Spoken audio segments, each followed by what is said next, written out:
Good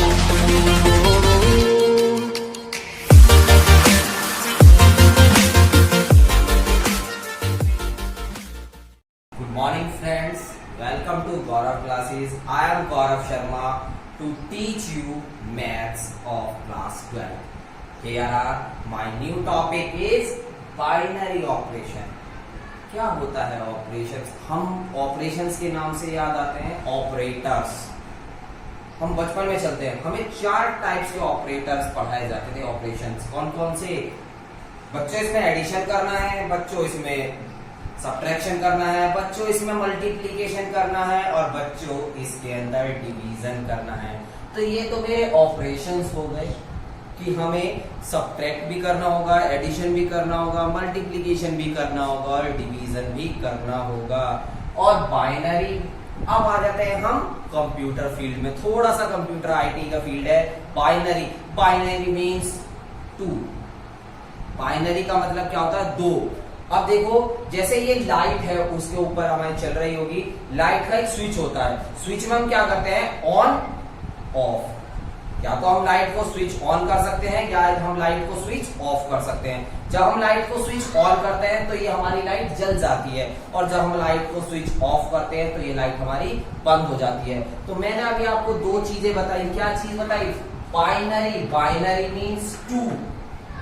और operation, operation बताया मैंने, एक पॉजिटिव बताया, एक सब्ट्रैक्शन का बताया, एक मल्टीप्लिकेशन का बताया और एक डिवीजन का बताया। मतलब जब कभी दो ऑपरेटर्स को हम पॉजिटिव ऐड कर लें, नेगेटिव सब्ट्रैक्ट कर दें, मल्टीप्लिकेशन 2 ऑपरेशन का मल्टीप्लाई कर दें और डिवीजन 2 ऑपरेशन को डिवाइड कर दें, तो वो हमारा पूरा क्या कहलाता है? बाइनरी ऑपरेशंस कहलाता है। सर आपने ये तो बता दिया, अब इसे लिखते कैसे हैं? अब हम लिखने का तरीका देखते हैं मेरे प्यारे बच्चों। सबसे पहले हम प्लस ऑपरेटर लेते हैं। क्या लेते हैं हम? प्लस ऑपरेशंस लेते हैं। क्या लेते हैं इसके अंदर?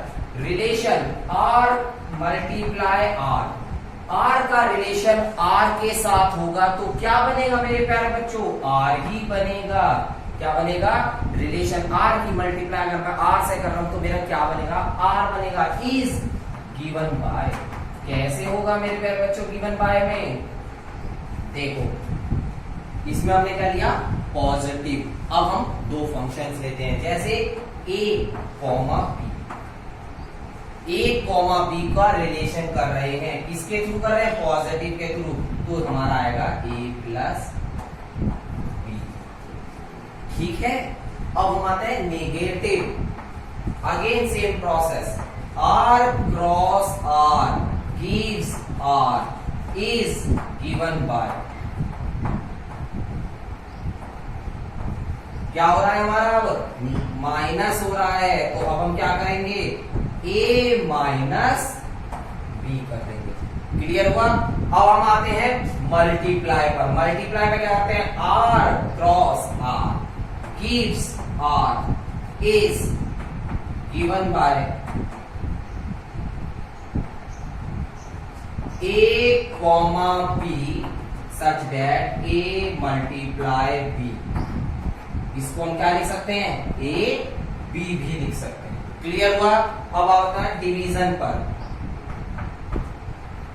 r cross r gives r is given by a comma b gives a upon b। लेकिन एक कंडीशन आती है जब हम डिवीजन करते हैं, a अपॉन b में b नॉट इक्वल्स टू 0 होना चाहिए। याद रखें, अगर b 0 नहीं होगा तभी हमारा आंसर आएगा। b 0 होते के साथ ये इंफिनिटी बन जाएगा और हमारा ये फंक्शन नहीं ऑपरेट कर सकता है। क्लियर है? ये 4 ऑपरेशन हो गए। अब हम 2 ऑपरेशन और यूज करते हैं मेरे प्यारे बच्चों इसके अंदर। कौन कौन से? एक तो ये होता है निगेशन और एक ये होता है। ठीक, जब हम ये कैप लगाते हैं मतलब नीचे की तरफ लगाते हैं तो ये वैल्यू कहलाती है मिनिमम। क्या कहलाती है मेरे प्यारे बच्चों? ये वैल्यू मिनिमम। और यही ऑपरेशन अगर मैं ऊपर की तरफ लगा देता हूं तो वो वैल्यू कहलाती है मेरी मैक्सिमम। मीन्स अगर मैं इन दोनों ऑपरेशंस में बात करूं और ये वाली फंक्शन लग रही हो तो इन दोनों के अंदर जो मेरी सबसे छोटी वैल्यू होगी वो आंसर लिखूंगा। इस ये ऑपरेशन तो लगने नहीं एडिशन का, इन दोनों ऑपरेशन में क्या है, ठीक है, ए कॉमा बी में, ए कॉमा बी के अंदर अगर मैं कहूं ए ये, तो ए और बी के अंदर जो सबसे छोटी वैल्यू होगी वो मेरे आंसर होगी। क्लियर हुआ? और ए कॉमा बी के अंदर अगर मैं ये ऑपरेशन यूज करता हूं तो मेरी जो सबसे बड़ी वैल्यू होगी वो मेरी होगी इसकी आंसर। क्लियर हुआ? अब हम इसके एग्जांपल्स करके देखेंगे। My first question of exercise 1.1 this determine whether or not each of the definition of abstract sign given below gives a binary operation। इस साइन को हम क्या बोल रहे हैं यहां पर? Binary operation.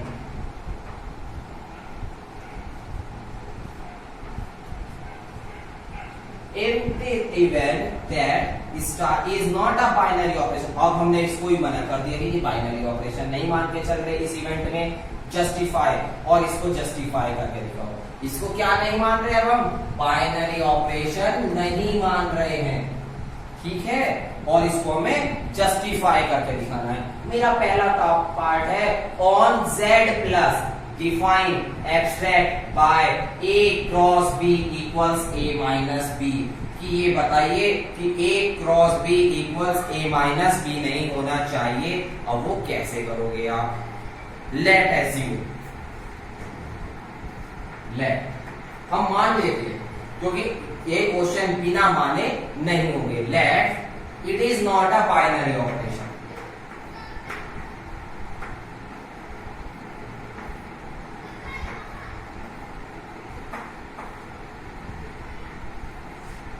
ठीक है, क्योंकि हमें मना कर रखा है तो हमने मान के क्या कर रहे हैं? बाइनरी ऑपरेशन हमारा नहीं है।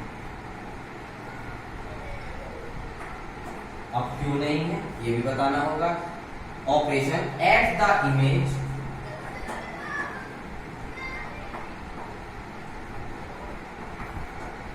ये कौन सी इमेज है मेरी? 1,2। अब मैं आप सभी को बता दूं बेटा, मैंने यहां पर लेट किसके लिए माना है?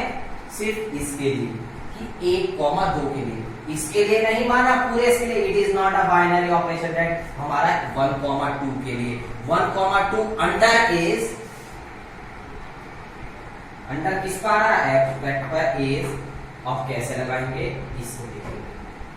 1 मल्टीप्लाई 2, इतना समझ में आ गया?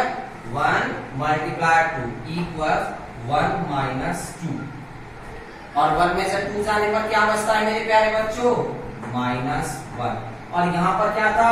z प्लस, और z प्लस -1 में हो सकता है, वहां तो आ रहा है पॉजिटिव वैल्यू, और यहाँ पर क्या आ गई मेरे प्यारे बच्चों? Negative value. और ये हमारा बिलोंग्स नहीं करता किसको? z प्लस को। इसलिए मैंने लिखा it is not a binary operation at this image. इस इमेज पर ये हमारा बाइनरी ऑपरेशन नहीं करता। अब हम इसका सेकंड पार्ट करेंगे। क्या देखा है? On Z plus define abstract by तथा सब्ट्रैक्शन। यहां पर क्या है मेरे प्यारे बच्चों? मल्टीप्लीकेशन। और मल्टीप्लीकेशन में अब हम लिखेंगे। अब देखिए एक चीज बताइए, जेड प्लस किसी भी माइनस की वैल्यू की मल्टीप्लाई अगर मैं माइनस में करूंगा तो क्या आता है मेरे प्यारे बच्चों? पॉजिटिव आता है। तो हम लिखेंगे इट इज सीन दैट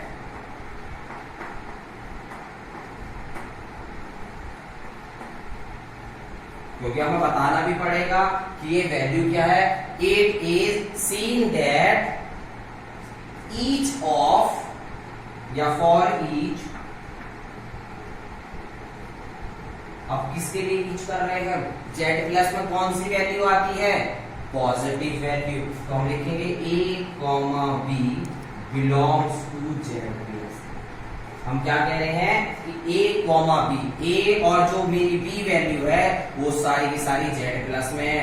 तो हम लिखेंगे there is a unique element.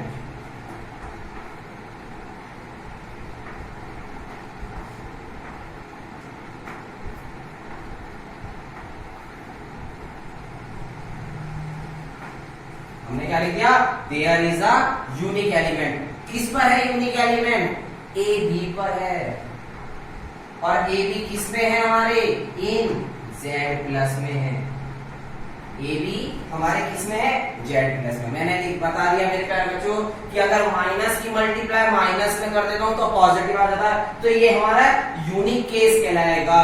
और जब ये यूनिक केस कहलाएगा तो हम लिख सकते हैं दिस मीन्स दैट,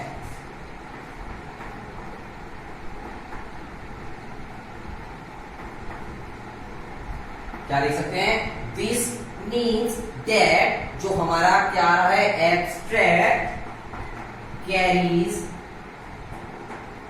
एब्स्ट्रैक्ट किसको कैरी कर रहा है, हमारे एक एक पार्ट को कैरी करेगा। किसके एक एक पार्ट को कैरी करेगा, ए कॉमा बी के। एब्स्ट्रैक्ट कैरीज ईच पेयर, किसके, ए कॉमा बी के, ईच पेयर को कैरी कर रहा है ए कॉमा बी के, जो यूनिक एलिमेंट है, to a unique element,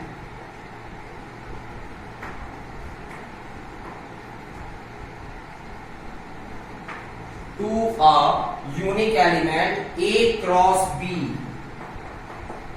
A cross B equals A B, और ये किसको बिलोंग्स कर रहा है, मेरा जेड प्लस।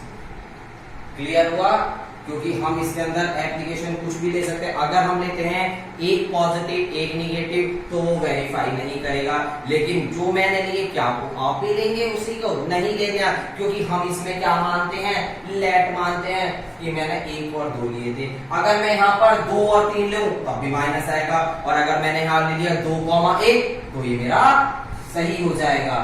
ठीक है, तो हमें कंडीशंस का इसके अंदर ये एज्यूम होता है कि मैंने लेट करके क्या माने और आपने लेट करके क्या माने।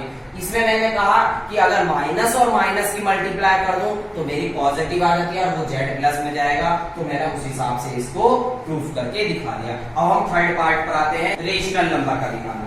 पार्ट में क्या है, on R define abstract by A cross B equals A B का स्क्वायर।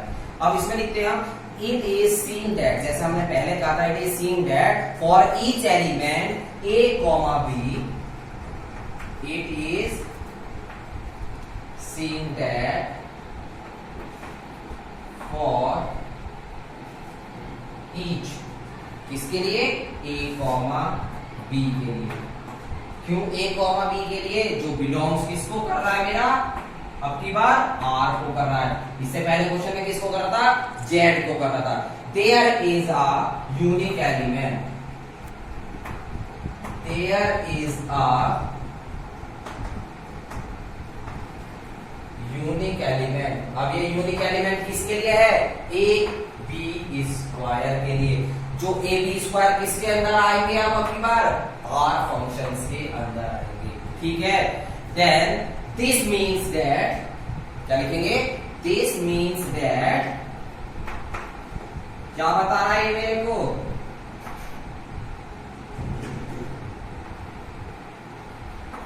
हमारा क्या बता रहा है, ये जो है, जो एब्स्ट्रैक्ट कैरीज कर रहा है आगे, किसको कैरी कर रहा है एब्स्ट्रैक्ट, हमारे a क्रॉस b बराबर ए बी का स्क्वायर को कैरी कर रहा है। और किसके पेयर होने चाहिए, ईच पेयर होने चाहिए। अगेन ईच पेयर क्या बेटा किसके हैं, a कॉमा b के होंगे, और a कॉमा b किसको अब क्या रिप्रेजेंट कर रहा है, r को। और इससे पहले वाले क्वेश्चन में किसको रिप्रेजेंट कर रहा था, z को। तो हमारा क्या होगा, टू आर यूनिक एलिमेंट,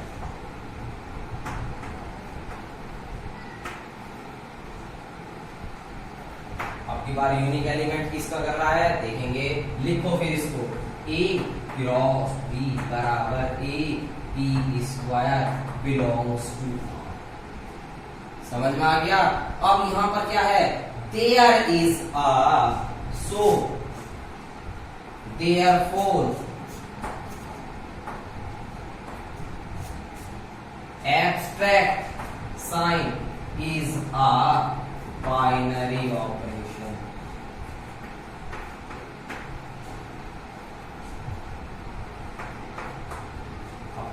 जब हमारा ये बिलोंग्स कर गया तो ये क्या कहलाएगा, ये साइन हमारा क्या कहलाएगा, बाइनरी ऑपरेशंस कहलाएगा। अब हम आते हैं किस पर, इससे अगले वाले पार्ट पर। वो अगला पार्ट क्या बोलता है? On z plus define abstract, किसको डिफाइन एब्स्ट्रैक्ट कर रहा है? By a cross b equals a minus b का मॉड्यूलस। अब की बार क्या आ गया मेरे प्यारे बच्चों? माइनस भी आ गया और मॉड्यूलस भी आ गया।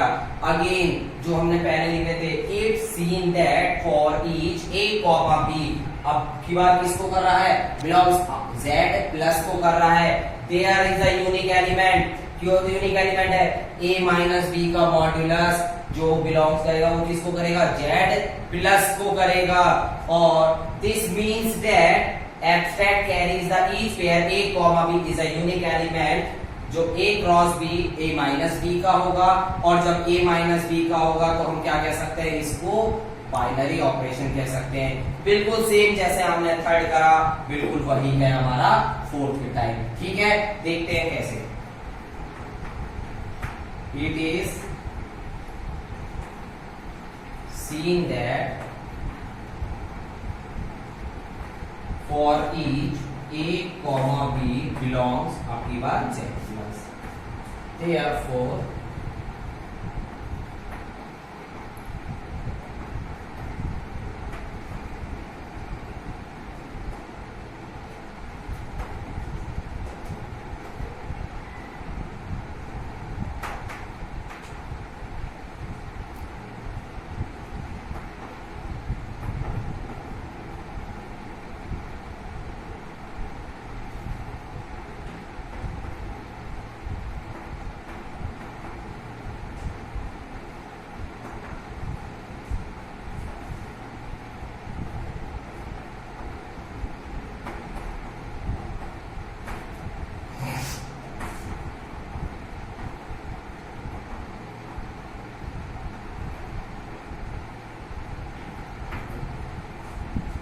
लिखा। अगेन ये लिखेंगे a cross b equals modulus a minus b belongs कर रहा है z प्लस को, और जब ये बिलोंग्स कर रहा है z प्लस को, सो therefore abstract is a binary operation। ये हमारा क्या कहलाएगा? Binary operation. अब हम इसी को आगे बढ़ाते हुए क्वेश्चन नंबर 3 करेंगे, जिसके अंदर अभी मैंने आपको बताया था कि अगर नीचे की तरफ कैप आए तो उसका वैल्यू होता है मिनिमम, और अगर ऊपर की तरफ कैप आ जाए तो उसकी वैल्यू होती है मैक्सिमम। अब हमने अभी तक ऑपरेशंस करे, अब हम कैप ऑपरेशंस करेंगे। क्या है हमारा? Consider the binary operation on this graph, the set 1 2 3 4 5 defined by a set b minimum value. इसकी वैल्यू मैंने अभी क्या बताई थी आपको? Minimum a comma b। Right the operation of the table operation this. अब इस ऑपरेशन की टेबल बनानी है। सबसे पहले मैंने ये ऑपरेशन लिखा, बच्चों ये याद रखेंगे। ठीक है, अब 1 2 3 4 5 लिखने हैं, तो यहाँ लिखो 1, यहाँ लिखो 2, यहाँ लिखो 3, यहाँ लिखो 4, यहाँ लिखो 5। इतना क्लियर हो गया मेरे प्यारे बच्चों? अब हम यहाँ लिखेंगे 1, यहाँ लिखेंगे 2, यहाँ लिखेंगे 3, यहाँ लिखेंगे 4, यहाँ लिखेंगे 5। कौन सा ऑपरेशन लगाना है? a दिस b, मतलब a दिस b मिनिमम क्या दे रखा है? मिनिमम दे रखा है a कॉमा b के लिए, जो a और b की वैल्यू कम हो। This is a and this is b। क्या है मेरे प्यारे बच्चों? दिस इज a, ये वैल्यू मेरी a कहलाएगी और ये वैल्यू मेरी b कहलाएगी। मैंने डिफाइन कर दिया आपको यही। अब हम लाइन ड्रॉ।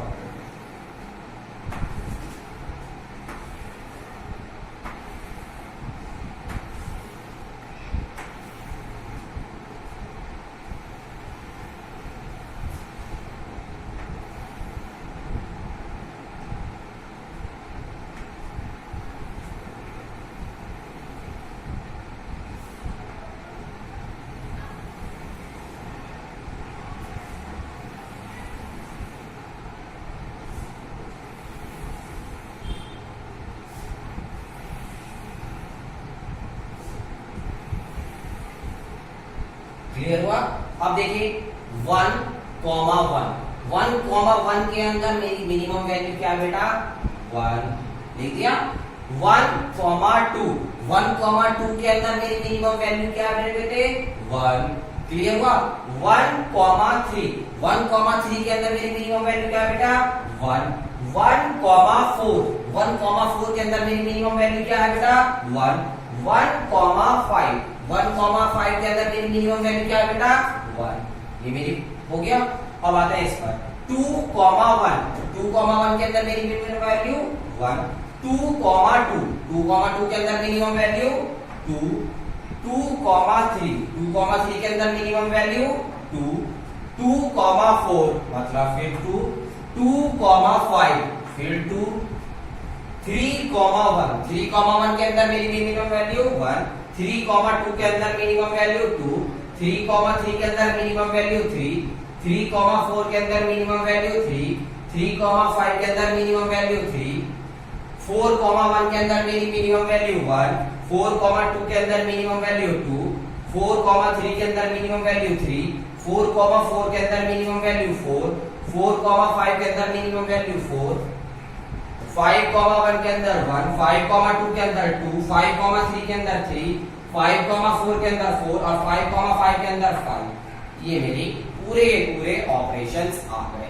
अगर इसके अंदर मेरे प्यारे बच्चों ऊपर वाला साइन होता तो हम लिखते हैं मैक्सिमम वैल्यू 1, 1 के अंदर मैक्सिमम 1, 1, 2 के अंदर मैक्सिमम 2, 1, 3 के अंदर मैक्सिमम 3 और वो कन्वर्ट मैक्सिमम में हो जाता है। क्लियर हुआ। हमने मिनिमम भी बता दिया और मैक्सिमम भी बता दिया, सारे ऑपरेशंस बता दिए। अगर किसी बच्चे को बाइनरी ऑपरेशन में कुछ भी डिफिकल्टी है तो कमेंट बॉक्स में जाकर रिप्लाई जरूर करें, मैं उसको नेक्स्ट वीडियो में जरूर शॉर्ट आउट करूंगा।